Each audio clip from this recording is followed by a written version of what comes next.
Hey, Daniel here to talk about some of the lesser known changes that Cubase 15 brings, starting with the status line, which can now show the ASIO buffer size and directly open the audio driver control panel by clicking on the top right hand side, like so.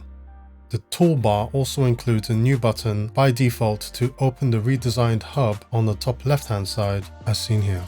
Next up are the new key commands. These aren't listed anywhere in the release notes or documentation, but I've compared the key command XML files of Cubase 14 and 15 and posted the full list on the Steinberg forums. Link in the description. But some of the highlights include the ability to stem separate without using spectral layers as an ARA extension, and the ability to open the new audio settings window, and that extracts the most relevant sections from the studio setup window,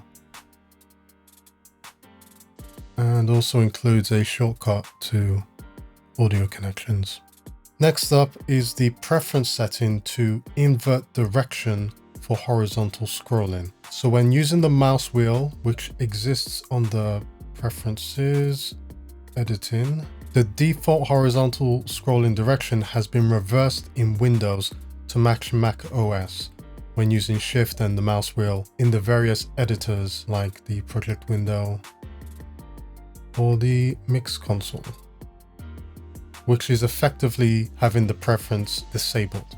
What this means is that scrolling down will move the cursor or active window to the right, and scrolling up will move it to the left like most editors. This was first requested 10 years ago on the Steinberg forums, so I guess better late than never. Speaking of Windows, unlike Microsoft, Cubase 15 still supports Windows 10 version 22H2 or higher, which is a big win. We move on to folder track colors. Cubase can now automatically apply the color of a folder track to all tracks that are included or moved into the folder. For example, I've color-coded this project based on instrument name using my Auto Color Tracks macro, which you can get for free, link in the description. The tracks in this project are also mostly sorted using folders. If I want to add a new track inside a folder, strings, let's say a random color,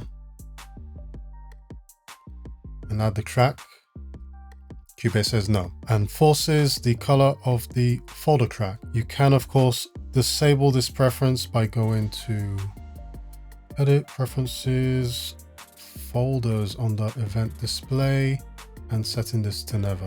We have a track, for example, that isn't in a folder, which is the bass. If I create a folder, I'll call it bass. Now, because I haven't specifically set a color, it uses the default.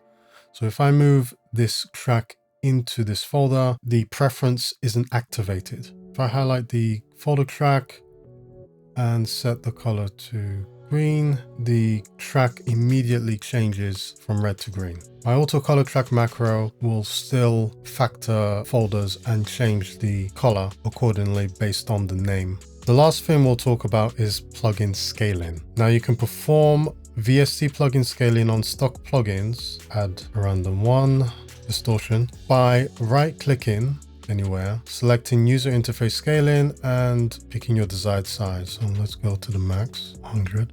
Click again and try -50. So what I really think they should have done is make it possible to click and drag from the bottom right hand corner. So I'm unable to resize like most third-party plugins. Just as an example, let's just get scaler free. Clicking and dragging